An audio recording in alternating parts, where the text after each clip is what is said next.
আমরা যদি ঐক্যবদ্ধভাবে আগামীতে নির্বাচন করতে পারি, যেরকম আমেরিকা এবং ওই জারজ ইসরায়েল ভাবতেই পারে নাই ইরানের কাছে কি আছে, কথাটা বুঝাতে পারি না, যেরকম জারজ ইসরায়েল এবং আমেরিকা, সন্ত্রাসী আমেরিকা, ও বুঝতেই পারে নাই যে প্রতি উত্তারটা কেমন হবে, ভয়ঙ্কর অবস্থাটা কেমন হবে, গোটা ইসরায়েলকে ধ্বংস করা হবে, যেরকম ট্রাম্প বুঝতে পারে নাই, নেতানিয়াহু বুঝতে পারে নাই। আমি একটা মেসেজ দিতে চাই, খুব ভালো মতো বুঝবেন। আগামীতে যদি ইসলামী দলগুলি ঐক্যবদ্ধভাবে নির্বাচন করে, তাহলে বাংলাদেশের কোনো বুদ্ধিজীবীরা বুঝতেই পারবে না ঘটনা কি ঘটবে, বুঝতেই পারবে না কি ঘটনা ঘটবে। যেরকম যেরকম ইরানের গোপন অস্ত্রাগার থেকে নতুন নতুন নতুন নতুন অস্ত্র বের হচ্ছে, ইসলামী দলগুলো ঐক্যবদ্ধ হলে বাংলাদেশের ঘরের থেকে ইসলামের নতুন নতুন সৈন্য হবে, ইসলামকে বিজয় করবে তারা। যদি আমরা ঐক্য হই, এমন অস্ত্র বের হবে যা বাংলাদেশের গোটা দুনিয়ার নাস্তিকবাদীরা এবং ইসলামের দুশ্মনরা চিন্তাও করতে পারবে না। বাংলাদেশ নীলফামারী জেলা শাখা কর্তৃক আয়োজিত আজকে এই সম্মেলনের সম্মানিত সভাপতি, এ জাতির শ্রদ্ধাভাজন সম্মানিত ওলামায়ে কেরাম, সর্বস্তরের ইসলাম প্রিয় দেশপ্রেমিক ভাইয়েরা আমার, আল্লাহ পাকের শুকর। আল্লাহ পাক বলছেন ওয়ালা নাবলু আন্নাকুম, আমি তোমাদেরকে পরীক্ষা করব। কে পরীক্ষা করবেন? অবশ্যই আমাদেরকে পরীক্ষা দিতে হবে। পরীক্ষা আমাদেরকে ইনশাআল্লাহ আল্লাহর রহমতে পাসও করতে হবে। যদি পরীক্ষায় ফেল করি সমস্যা আছে, কি কথা ঠিক না? আমাদের জান মাল ইজ্জাতের পরীক্ষা দিতে হবে। আজকে পরীক্ষার মধ্যে পড়ে গিয়েছে। আমরা বারবার পরীক্ষা দিয়েছি, আমরা বদরে পরীক্ষা দিয়েছি, উত্তীর্ণ হয়েছিলাম। আমরা ওহুদে পরীক্ষায় ভালো রেজাল্ট করেছিলাম। আমরা খন্দকের পরীক্ষায় জিতছিলাম। আমরা ফতে মক্কার পরীক্ষায় 100% মার্ক পেয়েছিলাম। আমরা পরীক্ষা দিয়েছিলাম হাজারো জায়গাতে। আমরা বিজয় করেছিলাম পারস্য, আমরা বিজয় করেছিলাম রোম, আমরা বিজয় করেছি স্পেন। মাত্র 5000 সৈন্য নিয়ে এই ভারতবর্ষ একবার দখল করেছিলাম। আপনারা জানেন সুলতান মাহমুদ গজনবী রহমতুল্লাহ আলাইহি 17 বার আক্রমণ করে তিনি জয় করেছিলেন। আমরা বীরের জাতি, আমরা সিংহের জাতি, আমরা বাঘের জাতি। এর জন্য কবি ইকবাল বলেছিলেন, তু শাহিন হয় পরওয়াজ হয় কাম তেরা, তেরে সামনে আসমা और भी है। শাহিন মানে বাঁশ পাখি। বাঁশ পাখি যখন আকাশে উড়াল দেয়, তার জন্য নির্দিষ্ট কোনো সীমানা থাকে না। এখানে যেতে পারবে না, ভিসা লাগবে, অমুক লাগবে, তমুক লাগবে, এটা ওই কান্ট্রি সেই কান্ট্রি।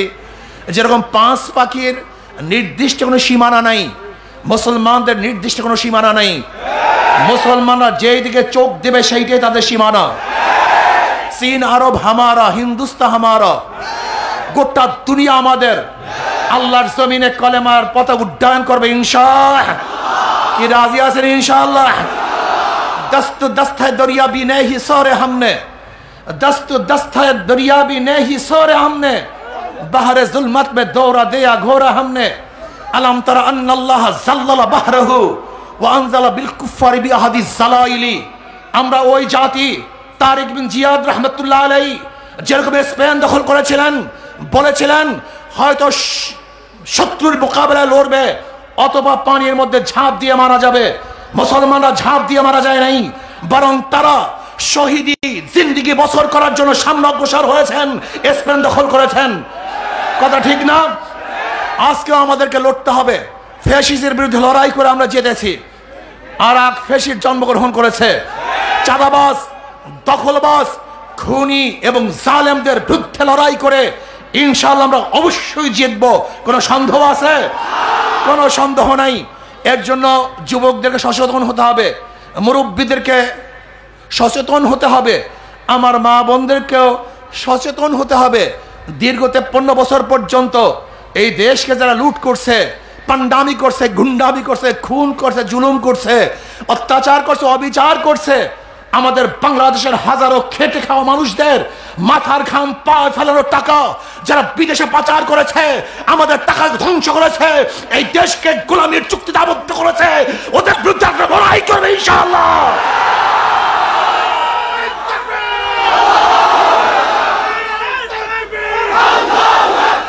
লড়াই হবে ইনশাআল্লাহ।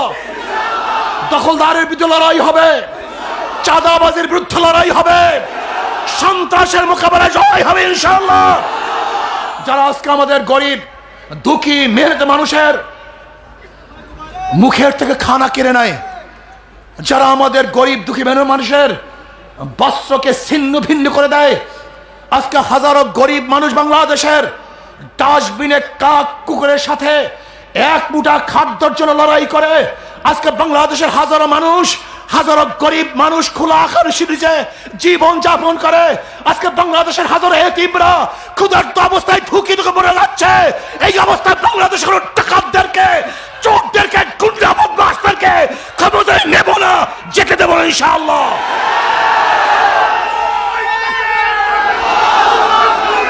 আমরা কি দেখতেছি? আজকে ক্ষমতা যাওয়ার আগেই বাংলাদেশের হাজারো গরিবদের রিলিফের চাল যাদের গোডাউনের মধ্যে পাওয়া যায়, গরিবদের হাজারো রিলিফের চাল যাদের খাদ্য গোডাউন বোঝাই করে রাখে, ওই লুটের এবং দখলদারদেরকে বাংলাদেশের মানুষ দ্বিতীয়বার ক্ষমতায় নিবে না। সংগ্রাম করতে হবে, আন্দোলন করতে হবে, বুকে সাহস রাখতে হবে। মাত্র 2000 মানুষ যদি শহীদের বিনিময় ফ্যাসিস্টকে দেশ থেকে তাড়াতে পারি, মাত্র কয়েক হাজার মানুষের যদি পঙ্গুত্বের মাধ্যমে, অন্ধত্বের মাধ্যমে, অ্যাসাল্ট হওয়ার মাধ্যমে ওই শেখ হাসিনাকে দেশ থেকে তাড়াতে পারি, তাহলে ইনশাআল্লাহ বুনিয়ান মারসুস হিসাবে আমরা যদি দাঁড়িয়ে যাই, তাহলে বাংলাদেশে আমাদের সামনে কোনো চাঁদাবাজ থাকতে পারবে না, তাড়াতে পারবে না, সামনে অসার হতে পারবে না। আমাদের দরকার ঐক্য, বুনিয়ান মারসুস, সীসা গলা প্রাচীরের ঐক্য হতে হবে। আমরা এক অভিন্ন, আল মুমিনু কারজুন ওয়াহিদ, ইনিস্তাকা আইনুহু ইস্তাকা কুল্লু ওয়া ইনিস্তাকা রাসুহু ইস্তাকা কুল্লু। আমরা একটা শরীরের ন্যায়। যদি বাংলাদেশের গোটা দুনিয়ার মধ্যে কোন এক মুসলমানের আঘাত আসে, দুঃখিত হয়, লাঞ্ছিত হয়, অপমানিত হয়, সেই দুঃখে যদি আপনি দুঃখিত না হন, আপনি মুসলমান হতে পারেন না, আপনি মুমিন হতে পারেন না। কাজে আসুন আমরা ঐক্যবদ্ধ হই, ঐক্যবদ্ধ হই, একসাথে লড়বো, আন্দোলন করব, সংগ্রাম করব। আল্লাহর জমিন আল্লাহর হুকুমত, ইসলাম হুকুমত কায়েম করবই করবে ইনশাআল্লাহ। জনাব মুহাম্মদ রাসূলুল্লাহ সাল্লাল্লাহু আলাইহি ওয়াসাল্লামের সাহাবারা যেরকম বলেছিলেন, ওয়ালাকিন নুকাতিল ইয়ামিনিকা ওয়া শিমালিকা ওয়া বাইনা ইয়াদাইকা খালফাকা। ইয়া নবী আল্লাহ, যেরকম মুসা আলাইহিস সালাতু ওয়াস সালামের সৈন্যরা বলেছিলেন, উম্মতরা বলেছিলেন, ইযহাব আনতা ওয়া রাব্বুক, তুমি এবং তোমার রব গিয়ে যুদ্ধ করো, আমরা এখানে বসা আছি না। আমরা ওই সমস্ত লোক, ওই সমস্ত সাহাবী, আপনার ওই সমস্ত শাগরেদ যারা আপনার ডান দিক থেকে লড়াই করব, বাম দিক থেকে লড়াই করব, সামনের দিক থেকে আক্রমণ আসবে, ঢাল হিসাবে দাঁড়িয়ে যাব, পিছন দিক থেকে সমস্ত আক্রমণকে রুখে দেবে ইনশাআল্লাহ। আমরা সেই জাতি, সেই গোষ্ঠী, সেই মুসলমান ইনশাআল্লাহ। আমাদের কোনো কামান, কোনো বুলেট, কোনো অত্যাচার, কোনো অবিচার, কোনো জুলুম আমাদেরকে ঘরে বসাতে পারে না। কোনো রাঙ্গা চক্ষুকে আমরা ভয় পাই না। ওই ভারতকে আমরা কোনোদিন থোড়াই কি আর ওদেরকে কোনোদিন আমরা ভয় পাই না, পাবো না, পেতে পারি না। অনেকেই মনে করেন ভারত ছাড়া চলতে পারবো না। আমি বলি আমাদের ছাড়া ভারত চলতে পারবে না। অনেকে বলেন আমরা ভারতের পেটের মধ্যে, আমি বলি আমাদের পেটের মধ্যে ভারত। যদি আমরা বন্দর বন্ধ করে দেই, যদি আমরা 7 সিস্টার নিয়ে একটু রাজনীতি করি, তাহলে মনে করবেন ভারতের পেটের কোনো ভাত থাকবে না, সব পিছন থেকে বের হয়ে যাবে। অথচ আমরা গোলামি করি। আমরা গোলাম হবে কেন? আমরা বাদশাহর জাত, আমরা বাঘের জাত, আমরা সিংহের জাত। আমাদের হুঙ্কার একদিন রোম কেঁপেছিল, পারস্য কেঁপেছিল, গোটা দুনিয়া থরকম্প হয়েছিল। আমরা সেই জাত, আমরা সেই মুসলমান। আসুন ঐক্যবদ্ধভাবে সমস্ত বাতিলদের মোকাবেলা করতে হবে, মুশরিকদের মোকাবেলা করতে হবে। আমরা ভারতকে ভয় পাই না, ভারতের গোলামি আমরা করবো না, দালালি করব না। বরং ভারতের দালালি করে পাঁচচিতের ক্ষমতা থাকতে চায়, ওদেরকে ভারতে পাঠিয়ে দেব, বাংলাদেশে থাকতে দেব না। আমাদের পাশের কান্ট্রির সাথে সুব্যবহার থাকবে, ভালো সম্পর্ক থাকবে, কিন্তু গোলামি চুক্তি হতে পারে না। গোলামি করব না। আমরা পাড়া প্রতিবেশীর সাথে ভালো ব্যবহার করব, কিন্তু গোলামি করব না। আসুন ঐক্যবদ্ধভাবে ইনশাআল্লাহ ইসলামকে বিজয় করার জন্য আমরা কাজ করব। ইসলামী আন্দোলন বাংলাদেশ শুরু লগ্ন থেকে আজ পর্যন্ত তাদের কথা এবং কাজে অমিল নেই। কথায় কাজে মিল পাই, পীর সাহেব চর্ম নেই। যা প্রথম বলেছি আজকেও তা বলছি, ইনশাআল্লাহ ভবিষ্যতেও তা বলবো। লালকে লাল বলবো, কালোকে কালো বলবো, সাদাকে সাদা বলবো। যা গতদিনও হারাম ছিল আজকেও সেটা হারাম, গতদিনেও যেটা হালাল ছিল কিয়ামত পর্যন্ত সেটা হালালই থাকবে, সেটা কোনো হারাম বলবো না। আসুন ঐক্যবদ্ধভাবে কাজ করি। ইসলামী আন্দোলনের সূচনা হয়েছে ইসলামী আন্দোলন, মানে ইসলাম মানে শান্তি। তাদের মার্কার মধ্যেও শান্তি। আজীব আজীব এক সম্পর্ক। যারা ধানের শীষে নির্বাচন করে তারা নিজেরা ধান কাটতে পারে না। যারা নৌকা নির্বাচন করে নৌকা চালাতে পারে না। যারা নাঙ্গল দিয়ে নির্বাচন করে নাঙ্গল বইতে পারে না। যারা কুঠা নিয়ে নির্বাচন করে তারা লাকড়ি ভরতে পারে না। যারা গরুর চাকা গরুর গাড়ি নির্বাচন করে গরু নিজেরা চালাতে পারে না। মানে কথা এবং কাজে মানে ধোকা এখানেই, জানে না। নাঙ্গল চালায় গরিবরা, গরিবরাই নৌকা চালায়, গরিবরাই ধান কাটে, সমস্ত প্রতীক কাদের? গরিবদের। কিন্তু যারা নির্বাচন করে একজনও গরিব না। কথাটা বুঝাতে পারি নেই। ওরা গরিবদের সাথে সবসময় ধোকাবাজি করে। ইসলামী আন্দোলন বাংলাদেশের মার্কা হাত পাখা। যে নির্বাচন করে সেও ঘুরাতে পারে, যারা করে তারাও ঘুরাতে পারে, যারা সমর্থন করে তারাও চালাতে পারে, পুরুষরাও চালাতে পারে, মহিলারাও চালাতে পারে। হাত পাখার প্রয়োজন মুসলমানদের, হিন্দুদের, বৌদ্ধদের, খ্রিস্টানদের। কেউ কার মার্কা নিয়ে ঘুমায় না। নাঙ্গল বুকি নিয়ে কেউ ঘুমায় না। নৌকা কেউ বুকি নিয়ে ঘুমায় না। কেউ ধানের শীষ বুকি নিয়ে ঘুমায় না। কিন্তু হাত পাখা এমন একটা প্রতীক যেটা মানুষ ঘুমের সময় বুকের মধ্যে রাখে। হাত পাখা মানেই শান্তি। হাত পাখা আসবে, জনগণ শান্তি পাবে। হাত পাখা বিজয় হবে, জনগণ মুক্তি পাবে। হাত পাখা বিজয় মানে এই দেশের বিজয় হবে, গরিব দুঃখী মেহনত মানুষের বিজয় হবে। হাত পাখা ক্ষমতায় যেতে চায় না, খাদেম হতে চায়। হাত পাকার প্রার্থীরা ক্ষমতায় যেতে চায় না, কি হতে চায়? তার মানে হলো হাত পাকার প্রার্থীরা বিজয় অর্জন করলে জনগণের সেবা দাঁড়ে দাঁড়ে পৌঁছানো হবে ইনশাআল্লাহ। আসুন আগামীতে আমরা ঐক্যবদ্ধভাবে নির্বাচন করতে চাই। দোয়া করেন যেন আল্লাহ পাক কাউকে মুনাফিক না বানান, সমস্যা না দেন, ক্ষমতার লোভ আমাদের মধ্যে না আসে, ক্ষমতার পাগল না হই, ইসলামের পাগল হই।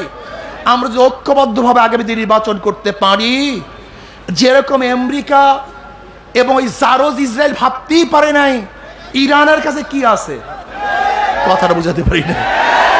যেরকম জারোজ ইসরায়েল এবং আমেরিকা, সন্ত্রাসী আমেরিকা, ও বুঝতেই পারে নাই যে প্রতি উত্তারটা কেমন হবে, ভয়ঙ্কর অবস্থাটা কেমন হবে, গোটা ইসরায়েলকে ধ্বংস করা হবে।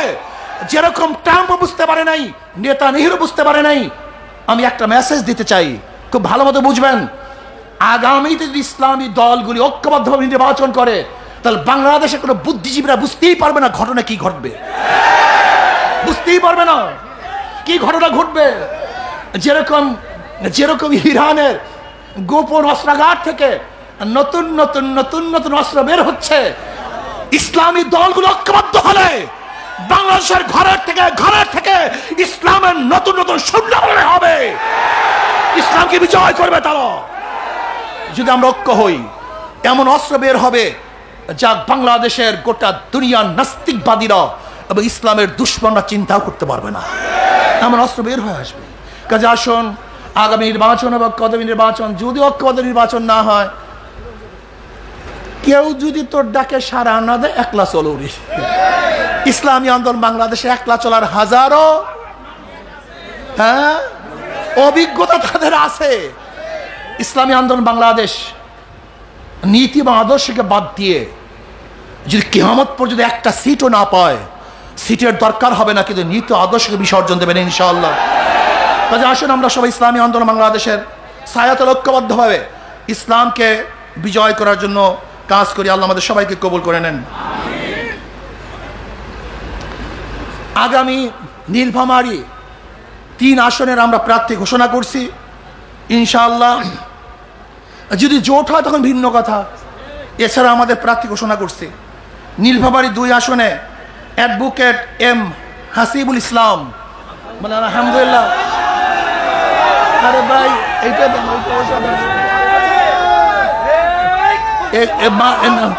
খুব ভালো ক্যান্ডিডেট, অনেক যোগ্যতা সম্পন্ন। নীলফামারী 3 আসনের আলহাজ আমজাদ সরকার, আলহাজ আমজাদ সরকার, আলহামদুলিল্লাহ, আল্লাহ সবাইকে কবুল করে নেন। নীলফামারী 4 আসনে আলহাজ মোহাম্মদ শহীদুল ইসলাম।